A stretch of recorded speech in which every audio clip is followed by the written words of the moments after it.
News Talk 820 WBAP and now on FM at 93.3. Make it a preset. And we're going to go to the president's speech in the Oval Office moments ago from the White House and the press conference following. We're going to play it in its entirety. And you and I are going to react right after we play it. So we're going to play it from the very beginning, 12 minutes, 47 seconds. Here it goes. Let me say a few things before I take your questions. As you know, the special counsel released his findings today about their look into my handling of classified documents.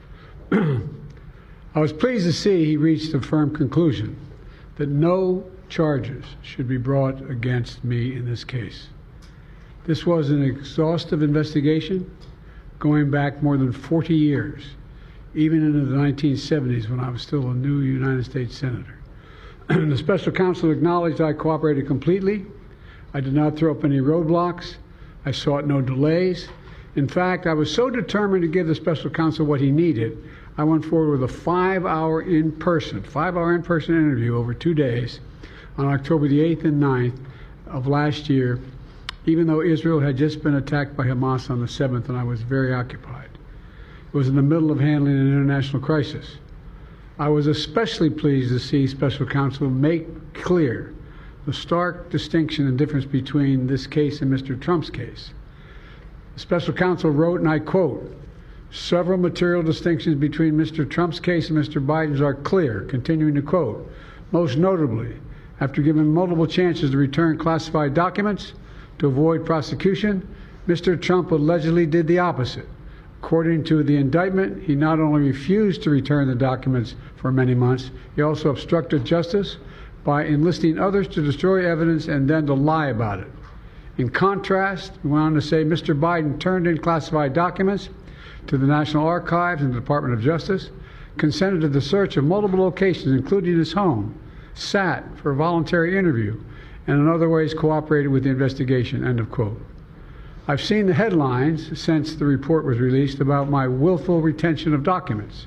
These assertions are not only misleading, they're just plain wrong. On page 215, if you had a chance, I know it's a thick document. On page 215, the report of the special counsel found the exact opposite. Here's what he wrote. "There is in fact a shortage of evidence that I willfully retained classified materials related to Afghanistan." On page 12, the special counsel also wrote, for another documents, "The decision to decline criminal charges was straightforward. The evidence suggests that Mr. Biden did not willfully retain these documents. The evidence said I did not willfully retain these documents. In addition, I know there's some attention paid to some language in the report about my recollection of events. There's even reference that I don't remember when my son died. How in the hell dare he raise that? Frankly, when I was asked the question, I thought to myself, it wasn't any of their damn business. Let me tell you something. Some of you have commented, I wear since the day he died, every single day, the rosary he got from Our Lady of... Every Memorial Day we hold a service remembering him, attended by friends and family and the people who loved him. I don't need anyone to remind me when he passed away or if he passed away. Simple truth is I sat for a 5-hour interview over 2 days of events going back 40 years. At the same time I was managing an international crisis, their task was to make a decision about whether to move forward with charges in this case. That's their decision to make. That's the counsel's decision to make. That's his job. And they decided not to move forward. For any extraneous commentary, they don't know what they're talking about. It has no place in this report. The bottom line is the matter is now closed. I'm going to continue what I've always focused on, my job of being President of the United States of America. Now, thank you, and I'll take some questions. President Biden, something the special counsel said in his report is that one of the reasons you were not charged is because, in his description, you are a well-meaning elderly man with a poor memory. I'm well-meaning, and I'm an elderly man, and I know what the hell I'm doing. I've been president, and I put this country back on its feet. I don't need his recommendation. It's totally bad is your memory, and can you continue as president? My memory is so bad I let you speak. That's Do you my feel your memory has gotten worse, Mr. No, President? my memory is not good. My memory is fine. My memory. Take a look at what I've done since I become president. None of you thought I could pass any of the things I got passed. How'd that happen? You know, I guess I just forgot what was going on. Mr. President. If voters have concerns about your age, how are you going to assuage them? And do you fear that this report is only going to fuel further concerns about your age? Only by some of you. Mr. President, you cleared up criminal liability today. But do you take responsibility for at least being careless with classified material? I take responsibility for not having seen exactly what my staff was doing. It goes in and points out things that appeared in my garage, things that came out of my home, things that were moved not by me but my staff.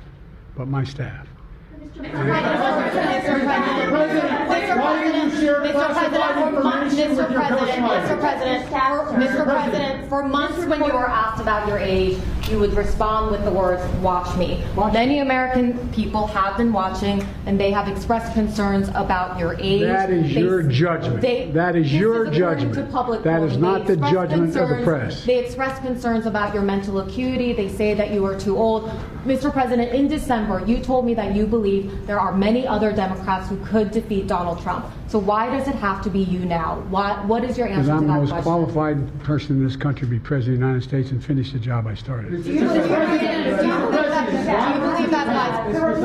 Why are you confusing the names of world leaders? Thank you, everyone. Thank you very much. I did not share classified information. I did not share it. With your ghostwriter. With my ghostwriter, I did not. Guarantee you did not. But the special counsel said in the no, report he that he did not say that. Okay. He did not say that. But Mr. President, Let me answer your question. The fact of the matter is, what I didn't want repeated, I didn't want him to know, and I didn't read it to him, was I had written a long memorandum to President Obama why we should not be in Afghanistan, and I was of this multiple pages. And so what I was referring to, I said classified. I should have said should be private because it was a contact between the president and the vice president as to what was going on. That's what he was referring to. It was not classified information in that document. That was not classified.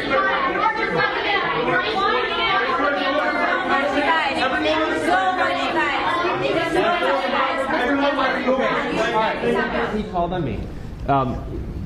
When you look back at this incident, is there anything you would do differently now? And do you think that a special prosecutor should have been appointed in the first place in both of these cases? First of all, what I would have done is oversee the transfer of the material that was in my office, in my offices. I should have done that. If I go back, I didn't have the responsibility to that. That was my staff was supposed to do that, and they referenced that in the report. And my staff did not do it in the way that, for example, I didn't know how half the boxes got in my garage until I found out staff gathered them up, put them together, and took them to the garage in my home. And all the stuff that was in my home was in filing cabinets that were either locked or able to be locked. It was in my house. It wasn't out like in Mar-a-Lago in a public place and none of it was high classified. Didn't have any of that red stuff on it. You know what I mean? Around the corners? None of that. And so I wish I had paid more attention to how the documents were being moved and where. I thought they were being moved to the archives. I thought all of it was being moved. That's what I thought. Now, what was the last part of your question? Whether a special counsel should have been appointed in this case and in the case of your rival president, former president. I think a special counsel should have been appointed. And the reason I think a special counsel should have been appointed is because I did not want to be in a position that they looked at Trump and weren't going to look at me, just like they looked at the vice president.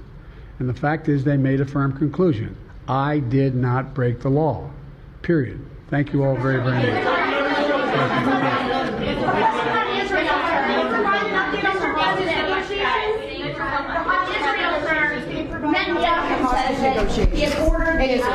The hostage negotiation, look.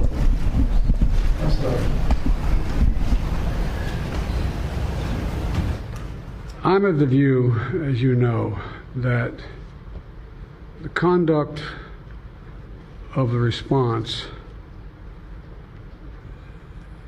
in Gaza, in the Gaza Strip, has been over the top. I think that, as you know, initially the president of Mexico, Sisi, did not want to open up the gate to allow humanitarian material to get in. I talked to him. I convinced him to open the gate. I talked to Bibi to open the gate on the Israeli side. I've been pushing really hard to get humanitarian assistance into Gaza. There are a lot of innocent people who are starving, a lot of innocent people who are in trouble and dying, and it's got to stop, number one. Number two, I was also in a position that I'm the guy that made the case that we have to do much more to increase the amount of material going in, including fuel, including other items. I've been on the phone with the Qataris, I've been on the phone with the Egyptians, I've been on the phone with the Saudis to get as much aid as we possibly can into Gaza. There are innocent people, innocent women and children who are also in badly in need of help. And so that's what we're pushing. And I'm pushing very hard now to deal with this hostage ceasefire because, I've been working tirelessly in this deal. How can I say this without revealing it? To lead to a sustained pause in the fighting, in the actions taking place in the Gaza Strip. And because I think if we can get the delay for that, the initial delay, I think that we would be able to extend that so that we could increase the prospect that this fighting in Gaza changes. There's also negotiations. You may recall, in the very beginning, right before Hamas attacked, I was in contact with the Saudis and others to work out a deal where they would recognize Israel's right to exist, make them part of the Middle East, recognize them fully in return for certain things that the United States would commit to do. And the commitment that we were proposing to do related to two items. I'm not going to go in detail, but one of them was to deal with the protection against their arch enemy to the northwest, northeast, I should say. The second one, by providing ammunition and material for them to defend themselves. Coincidentally, that's the time frame when this broke out. I have no proof what I'm about to say, but it's not unreasonable to suspect that the Hamas understood what was about to take place and wanted to break it up before it happened. Thank you, everybody.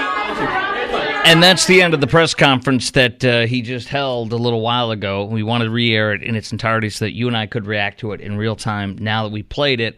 And to me, it's unbelievable what he said and what the special counsel came out with. Number one, the standard is gross negligence. It is not whether or not he hid the documents. He is guilty of gross negligence. And his mental condition has nothing to do with the fact that he was grossly negligent. He stole documents. As a senator, he's not entitled to have. He stole documents. As a vice president, he's not entitled to have. He did exactly what he accused Trump of doing. He shared them with and read them to his ghostwriter. In fact, the ghostwriter had tapes of his recording with Joe saying, "This is classified. Look at this about Afghanistan." His ghostwriter, when he found out the special counsel was investigating for this, deleted all the tapes. Destruction of evidence is obstruction of justice, just like with Trump's allegations. The ghostwriter should have been charged with obstruction of justice. Joe Biden should have been charged with the same things that with the gross negligence. Willful mishandling of documents means nothing. That just shows he was willful doing it. But it doesn't matter. The standard is negligence, gross negligence. He was clearly gross negligent. They found documents in his garage next to potting soil and duct tape and broken lamps. This guy was reckless and was the exact definition of mishandling classified documents and should have been charged. He was not charged, not because he's a doddering old fool who cannot remember the year his son died, cannot remember the years he was vice president, cannot remember basic facts about his life, his vice presidency, his Senate time, and didn't do it because he wanted to act like Hillary Clinton saying, "I can't recall." The man is incompetent. I'll read you the quotes a little bit later. But the man is clearly incompetent, and he went to dispel that tonight by rushing. He never does this, never has a press conference call within 45 minutes of this coming out, but he sure did. And what he did was he said that President Sisi is the president of Mexico, not Egypt. He also said that he wants to bring together red and green people across blue states, not red and blue people. He also said that he wants to, let's see, we had one more that was just unbelievable tonight that he said. He wants to bring back Roe versus Ward. Not Roe versus Wade, but Roe versus Ward. So he called it Roe versus Ward, bringing together red states and green states, and President Sisi is the president of Mexico, not Egypt. That's what he did tonight, in just his 14-minute or 12-minute, 45-second press conference. He's guilty. He should have been charged. There's no question he was let off because he's Joe Biden. His incompetence is true. We all know it. Now it's codified. This could ruin his presidency. I'm not sure, because the left will do everything it can to patch this man up and get him over the hump. And Kamala is the real vice president, is the real president coming up. And this woman's a disaster with less approval rating than he does. He's in the low mid-30s. She's at high 20s. This is unbelievable, and I want your reaction next. I want to hear what you think, your thoughts, where you think this is headed. 800-288-WBAP. Lines wide open for you. Chime in right now. 800-288-9227. Chris Crock Show on News Talk 820 WBAP and now on FM at 93.3. We'll play it again, but do you know that Biden literally forgot the name of the church where his son's rosary is from? He was mentioning the church, Our Lady of, and then he just went blank. He had like a frozen Mitch moment with Mitch McConnell freezing up. A number, I want to hear from you. Lines wide open. Chime in right now. Our number, by the way, in the station, of course, 820 WBAP and now on FM at 93.3. Make it a preset. We have lines wide open for you. I want your reaction to Joe Biden's historic press conference tonight. What he said, all the complete. He's lying. Either he's lying or the special counsel's lying, but both of them can't be lying. He claims he's fit as a fiddle. He is not. And like I said in the last segment, I forgot to mention, in addition to not knowing who the president of Egypt is, mistaking him with the president of Mexico, calling red states and green states instead of red and blue states, or excuse me, blue states and green states, and calling it Roe versus Ward instead of Roe v. Wade. He also literally in the middle was like, I got that rosary from Our Lady of, Our Lady of, and he went blank.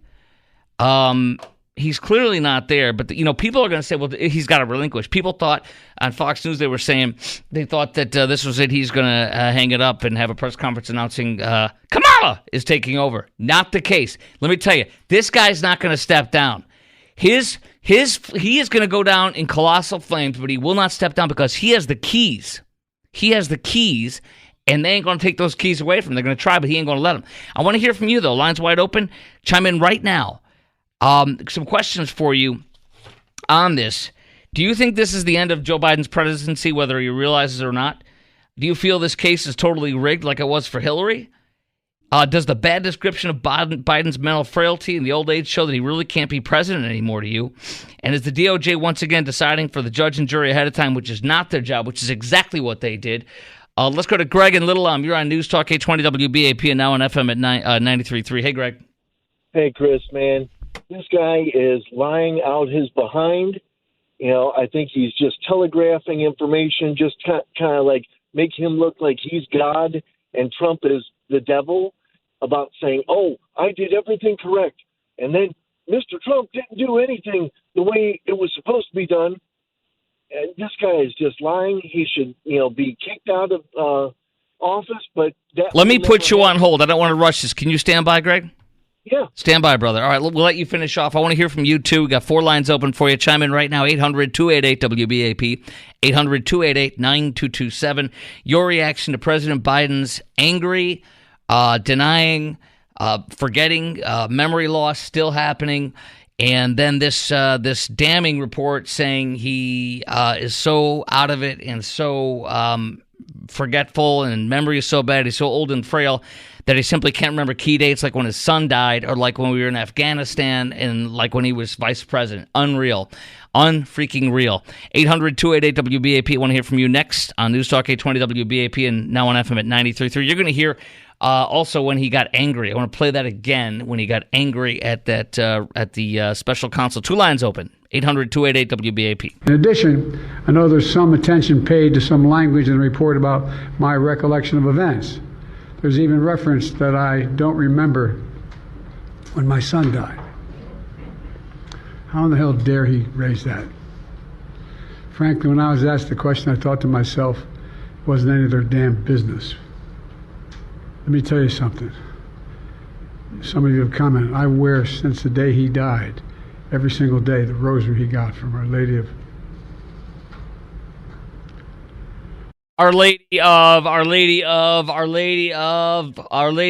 Oh, you forgot again, Joe.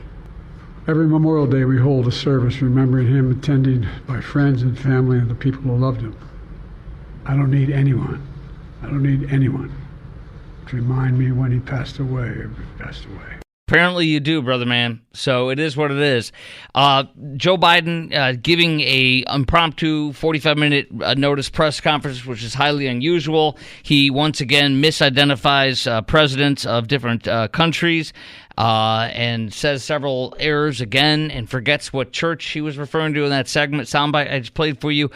That's where we're at right now. Questions for you. We got 2 lines open. I want your reaction to this amazing day and amazing turn of events with the special counsel report dropping, and now his feisty, angry, and forgetful speech. Do you think he's going to resign now? Do you think Joe Biden's going to resign now? Is the DOJ once again deciding for the judge and jury ahead of time, which they are in this case? They made the decision just like they did with Hillary.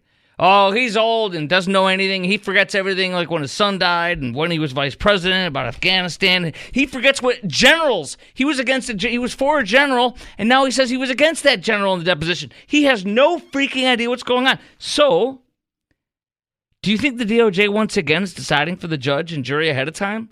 Absolutely. They don't make the decision whether a jury would find him guilty. That's not their job. They just push forward the prosecution recommendations, and then the jury and the judge decide the case, not the FBI. They did it again. They rigged it. And do you think the bad description of Biden's mental frailty and old age show that he really can't be president anymore? And do you think he'll actually step down? 800-288-WBAP is our number, 800-288-9227. 1 line open. I do not think he will step down. His ego is too massive. I'm being serious, more so than the average president. He will not step down. He's too prideful. Boy, did he look bad tonight. Let's go back to Greg and Little. I want you to finish your point off, brother man, before we go to our next call. You're on News Talk 820 WBAP and now on FM at 93.3. Make it a preset. Go ahead, sir. Yeah, Chris, he's not going to step down. This is just a cover-up for today's actions with the Supreme Court, where it looks very favorable for President Trump, where they will not take him off the ballots in Colorado. And so I think this came out here, and he had to telegraph all this stuff about how he was righteous and Trump was bad. It's just ridiculous. It's all a sham. He's got, the media in his back pocket. He's being covered, even though, he is very forgetful. It's just the biggest sham that we've ever seen in our history of politics.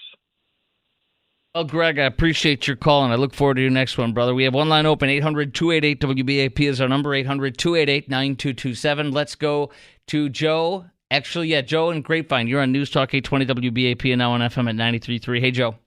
Chris, Semper Fi, buddy. Let me Semper Fi. Hey, buddy, thank you. I agree with you. I don't think he's going to step down, first off. Why? Well, if he did that, he wouldn't be able to pardon his son or himself or anyone else involved in this. 2, disclaimer, if I'm wrong, I'm wrong. You're going to know, and I've heard it from multiple sources for months, weeks. Some of these documents were classified, taken when he was a senator. Correct. He stole them from a skiff. Cannot do that. Right. He stole them from a skiff. The skiff is 1970s. There's no phones. There's no cell phone. There's no electronics. Any notes you take in there cannot leave, let alone the actual documents you look at. Go ahead with your. You were in the middle of that point, though. Okay. Well, do they not at that time? Of course, if they try him now, they can use that what they're talking about to some degree. But Chris, we have video and audio evidence years years of evidence. When he was a senator and a vice president, he was nowhere near this bad. He might have forgot things like anybody else, but he wasn't that bad. What about that evidence that they could have used? Evidence of what? You mean like about what? That he stole About his mental capacity. Okay, the evidence. Well, see, okay, so they produced documentation in the judgment by the special counsel. A sympathetic, well-meaning elderly man with a poor memory. Based on our direct interactions with, and observations of him, he's someone whom many jurors will want to identify as reasonable doubt. It would be difficult to convince a jury that they should convict him, by then a former president, well into his 80s, of a serious felony that requires a mental state of willfulness. It does not require a mental state of willfulness. It is simply, the standard is gross negligence. He did it. That's gross negligence. Doesn't matter about willfulness. This is a lie. This is another Hillary Clinton, James Comey job. This is a freaking lie. And I pray to God that America sees that that Trump is the one getting railroaded, and this guy is getting a red pink ribbon. And when he gets it, he still yells, he still screams, and he still brings up something stuff. His memory, quote, also appears to have significant limitations. Quote, he did not remember even within several years when his son Bo died, within several years. And then a little bit more. His memory has significant limitations, often painfully slow. Struggling, I don't know if I'm repeating it because there's separate notes here, but struggling to read and recollect his own notes. He was struggling to read and recollect his own notes from just 7 years ago, struggling to remember the events and read his own notes in his own memory. Go ahead, sir. Well, do you remember the individual that stood with him on the stage in Ukraine when he was talking about threatening to fire the prosecutor? And hire Victor somebody Shokin. else? Yeah. Remember that? That individual was over the place where some of those records were kept. And some of this was involved with this conversation and all those documents and stuff. But, Chris, again, I'm being redundant. They have video and audio evidence of him when he was a senator and a vice president, and he wasn't anywhere close to what he is now. You're saying video evidence and of what? Of him stealing the documents? Mental state. Mental state. You mean it was fine then and now it's not? You mean it was fine then, now it's not? Yes. Thank you. Okay, that's what I was a little unclear on. Joe, I appreciate you, and thank you for your service, my friend. You're the best, man. Thank Love you. No, you're the best. Love you too, brother. All right, let's go to Annie in Denton, or Anne in Denton, I'm sorry. You're on News Talk 820 WBAP and now on FM at 93.3. Hey, Ann, or Annie, I apologize. I think it's Ann. It is Ann. Thanks for taking my call. Thank you. I apologize. Listener, second-time caller. Thank you, and thank you very much for your second call. I look forward to it. Go ahead.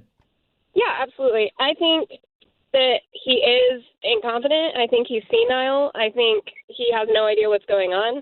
And I think that the Democratic Party is absolutely planning on using that because they know he has no chance. They know that Trump has a really good chance. And I think that they're playing this up so that at the last minute he can be deemed unfit for office and some shiny new candidate can swoop in and take Trump's spot. Let me tell you this. Actually, the 25th Amendment, which they would say funny, it was kind of funny, it was pathetic. They tried to bring that up with Donald J. Trump, but the 25th Amendment is literally exactly what the special counsel describes as in why you would remove a president. This is it. He's incompetent, and it's just amazing. He literally is the definition, according to a special counsel, a U.S. attorney, that in fact he is incompetent, and he's too incompetent to stand trial. That's literally what he said today. So, yeah, I mean, it's 25th Amendment. And I think they know. Well, but they can't get rid of him because it'll be Kamala, and nobody wants Kamala. They don't want her. Yeah. I mean, a woman's at 28% approval. 28 freaking percent.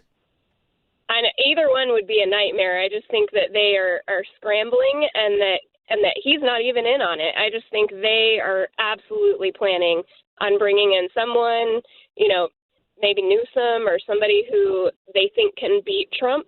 I think it's all part of their plan. But they have to get Joe Biden to accept. Let me give you an indication of how bad it is. What you're saying is exactly right. The NBC News story headline, which they would never do this, They say it is a, quote, here's the headline, a nightmare, quote, special counsel's assessment of Biden's mental fitness triggers Democratic panic. And that's true.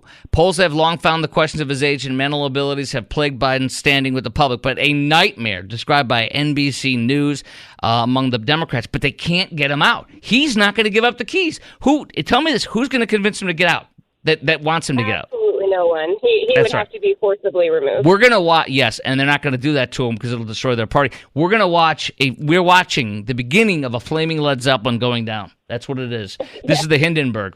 I appreciate your call, and great one. Look forward to the next one. All right? 2 lines open. 800-288-WBAP is our number. 800-288-9227.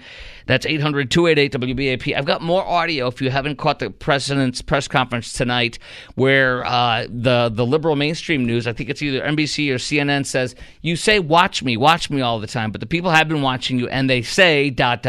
You'll hear that, plus I want to hear from you on Joe Biden's press conference on the special counsel saying he's too incompetent to stand trial, which means the 25th Amendment should be triggered. So much about this coming up next, and your reaction on News Talk 820 WBAP and now on FM at 93.3. Mr. President, for months when you were asked about your age, you would respond with the words, watch me. Many American people have been watching, and they have expressed concerns about your age. That is your judgment. That is your judgment. That is not the judgment of the press. They expressed concerns about your mental acuity. They say that you are too old. Mr. President, in December, you told me that you believe there are many other Democrats who could defeat Donald Trump. So why does it have to be you now? What is your answer to that question? Because I'm the most qualified person in this country to be President of the United States and finish the job I started. This guy that is not a good look. He is angry and he is snapping, and this is what the American people think. This guy is going down. I think he is. But he ain't going to step down. And he will not leave, and they will not shut him off. I want to go to your call. By the way, NBC News tonight says a nightmare. Also says beyond devastating. And then look at the person who would take over if the 25th Amendment kicks in, which it should, with a man who's been deemed too incompetent to stand trial, according to special counsel.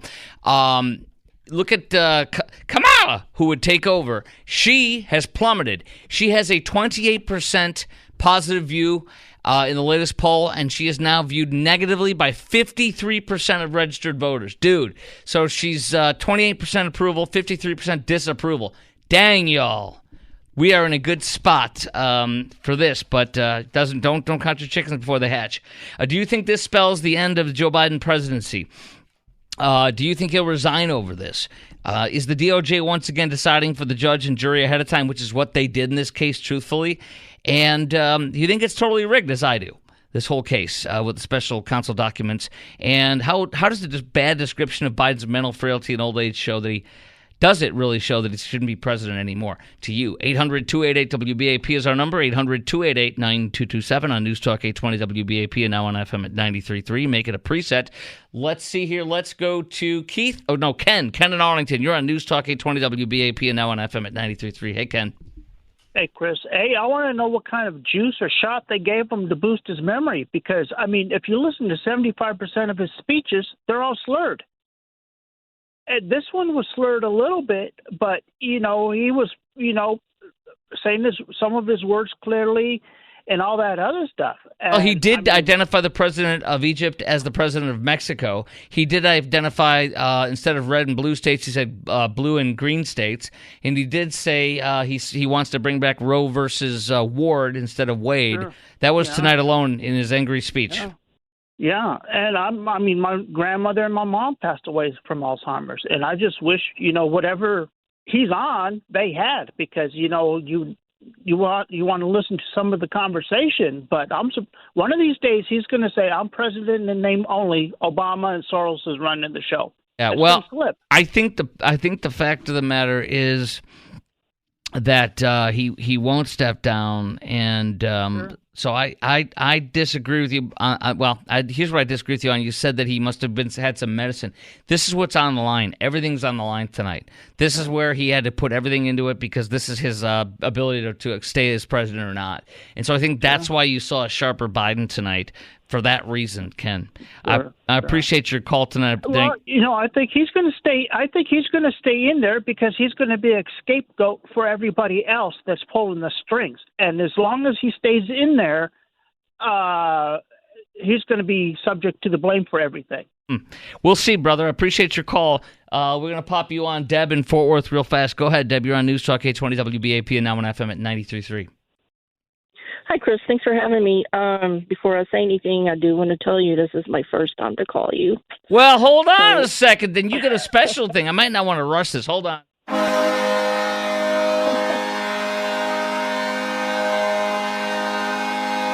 Welcome to the program. Go ahead. Somehow I knew that was going to happen. No, there was a comment that Biden made that just really, really, I'm telling you, when I heard it, I just exploded or imploded, whichever boat. What was it? When he starts talking about how everybody knows how he got this country back on its feet, I'm just like, did anybody else pick up that he said that? And to answer your question, too, I do think it's rigged. I think that he is tied in with this whole SCOTUS thing over Colorado. We are in a pretty bad situation because if that goes against It won't. It'll be 8-1 or 9-0. I'll tell you, it's gonna. Yeah, I'll be playing audio from you. We're going to talk to an expert coming up in just a little bit in the next hour. Deb, you're a great caller. I want to hear more from you. Okay. Okay. Thank you. Thank you. Appreciate you very much. All right, Ted and Frisco, you stand by. This is the Chris Crock Show. We're going to get into more audio to play from you, more of your reaction for President Biden's speech tonight. But the Supreme Court case is coming up next, too. We're going to talk about that with a legal expert on the Chris Crock Show on WBAP on News Talk 820 WBAP and now on FM at 93.3.